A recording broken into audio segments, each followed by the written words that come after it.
Okay, this video will cover the first set of slides for this lecture. So what's going to be missing after this is the details about a multi-asset portfolio, the market portfolio, and the CAPM. But here we are going to go over the concepts, like the statistical concepts and the main frame of whatever will eventually become portfolio selection. Okay, at time zero, get out. Okay, at time zero, an individual is endowed with initial wealth W0. The final wealth eventually at time 1 is denoted W1. W1 may take on two values, A or B. A smaller than the initial investment, B larger than the initial investment. So the expected return on the investment, the return on the investment with A is WA over W0 minus 1, and same thing with B. Okay, one is negative because money is lost, and the second one is positive because money is gained. And the expected wealth as of time 1 here is probability of A times wealth A plus probability of B times wealth B. So suppose we have the following, the distribution of returns. Okay, so the question here, so now we have to calculate, in this chapter we have to calculate expected wealth, we have to calculate expected return, and we will have to deal also with measures of risk, and we will be using here the standard deviation. Okay, consider like an investment that presents the following distribution of returns. So the initial stock price is $100 at time zero. There's a 10% chance that the price at time 1 will be equal to 124. So 124 represents a return of 24%. There is a 45% chance that the price at time 1 is 118. 118 represents a return of 18%. There's a 35% chance that the price at time 1 is 109. 109 represents a return of 9%, and so on. Okay, there's a 10% chance of realizing a return of minus 2%. So all of the above four prices, or all the possibilities for time t is equal to 1, which means the sum of the probabilities we are using here have to be equal to 100%. So that's 100% of the scenarios. So the sum of the probabilities is equal to 100%, or 1. Okay, so the expected return on this investment is the weighted average of all four returns. And what are the weights? The weights are the probabilities that each of these returns will be the one, okay, that the investment will realize. So 10% times 24%. So there's 8. So the weight on 24% is 10%. The weight on 18% is 45%. The weight on 9% is 35%, and the weight on minus 2% is 10%. So that gives an expected return of 13.45%. Now, since the asset return over 1 year is uncertain, it presents a risk for the investor.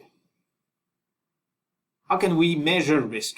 So what is a good measure of risk? So a measure of risk is a measure of the dispersion of the potential return. So the return here may take on different values. So we need a measure of the all of the whatever the size of this set of possibilities. Okay, so one method to measure dispersion is to just calculate the difference between the largest return and the smallest return. So here the largest return is 24%, the smallest return is 2%. So the distance between minus 2% and 24% is 26%. So this is called the range. The range is a measure of risk. It's a measure of dispersion. But the range here does not give any information about the returns in between, and absolutely no indication of what's the likelihood of making 24% or what's the likelihood of making minus 2%, or are we more likely to be on the tail in the tails of the distribution or at the center of the distribution. An excellent measure of dispersion is the mean absolute deviation. So the mean absolute deviation is the weighted average of all possibilities minus the expected return. It's the weighted average of all the difference of all the returns and the expected return.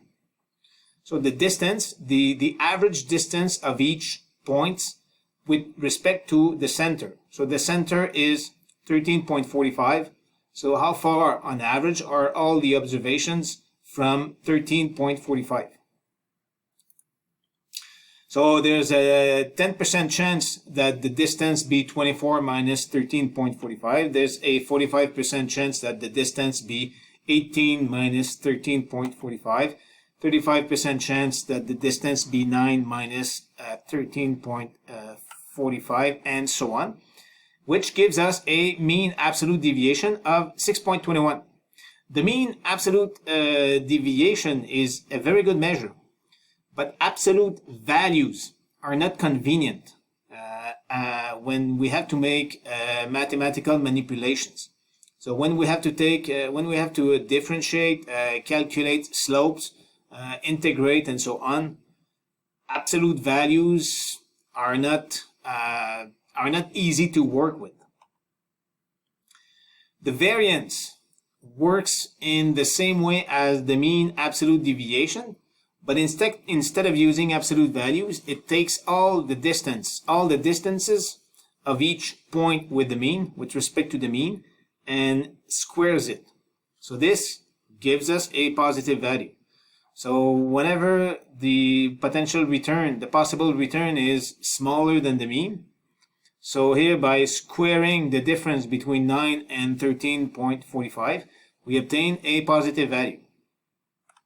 Okay, and now so the variance is an excellent measure of risk. Okay, but where it's not, where there could be improvement is the units it uses. So the variance squares all the returns. So the variance is expressed in percentages squared. Okay, so when do we use percentages squared? Never. Okay, how can you visualize a percentage squared? Okay, so when you invest in an asset, so if they tell you the expected return is 25%, this is something you understand. If they tell you the risk is 5% squared, okay, what does it tell you? So we would prefer having a measure expressed as a percentage. So we can easily do it. So we take the square root of the variance. So the square root of the variance is called the standard deviation. So here the square root of the variance here is 7.16%. 7.16% is slightly larger than the mean average deviation. Okay, so here by squaring all the differences, if we had a couple of differences like very far from the expected return, so of course we obtain a measure which is slightly bigger, but at the same time, it's more conservative. So, I mean, usually the standard deviation will be larger than the mean average deviation. It depends on the distribution of the probabilities. But I mean, so when we measure risk in terms of standard deviation, so we are more likely to make a good decision, okay? Because we have a measure that gives us like a stronger indication of risk than the mean absolute deviation. The standard deviation is often referred to as the volatility of the return. Now, risk and risk aversion quickly. Okay, I won't ask questions about this on the exam, but I mean, it has to be, I have to say something about this. So let U be a utility function. So a utility function takes something. Okay, so it takes here dollars, wealth, okay, the amount of money the individual owns, and it converts it into happiness or utility. Okay, we want a utility function to be increasing. So more wealth is usually preferred to less wealth. Okay, so U of WA is larger than U of WB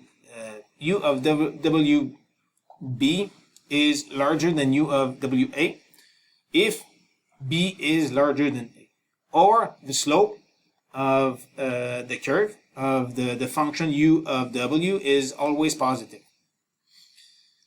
If more wealth when poor generates a greater boost in utility than more wealth when rich, that is, the slope of the function for a small w is larger than the slope of the function for a large W. So we say the function is concave. It's like if you give $20 to someone who's a millionaire, I mean, it won't change much in his day. Okay, so I mean, it won't make him that much happy. Give $20 to someone who's homeless, makes a big difference. Give $1,000 to a student, super happy. Give $1,000 to the CEO of a large corporation, I mean, with no difference. Okay, so that's concave.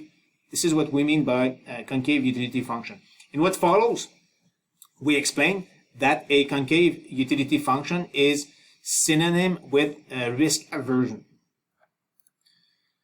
Okay, so here's our utility function. Okay, so this is a concave function and an increasing function. So the horizontal axis is wealth, and the vertical axis is utility of wealth. So this function is strictly increasing. Take a small w, calculate its utility. Take a larger w, calculate its utility. So U of the large W is larger than U of the small w. And the slope here is steeper at WA than at WB. Okay, so if you calculate the slope at WB here, you obtain something smoother than the slope you compute at WA. This is what it is expressed here. So we have a strictly increasing and strictly concave function. So why do I say strictly? I say strictly because we use the strict inequality sign. So consider again the investor facing two possibilities. So WA and with probability PA and WB with probability 1 minus PA. So the expected wealth of this individual is the weighted average of these two possibilities. The expected utility is the weighted average of the utility of these two possibilities.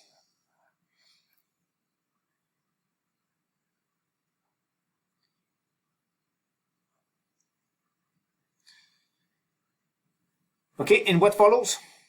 We want to show that the utility of the expected wealth is strictly larger than the expected utility, and we will use this inequality to show that an individual with a concave utility function does not like risk, is willing to sacrifice a bit of his or her expected wealth in order to eliminate the risk of the possibilities he or she is facing.